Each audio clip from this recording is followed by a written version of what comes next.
এইটো ৰাস্তা নহয় নেকি? তইতো উল্টা হৈ আছ। আমি সুমনৰ নিচিনা একেলগে বিয়াখন পাতি লওঁ বৌ। খালি আৰু ভাত চাতি খাই আৰু গন্ধ লগাই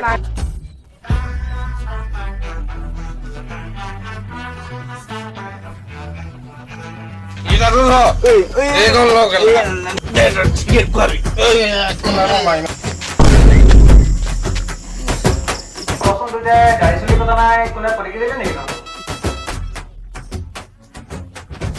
পাৰিবি মোৰ নিচিনাকে পুলিচ বলে খুন্দা মাৰিব মোৰ কেলা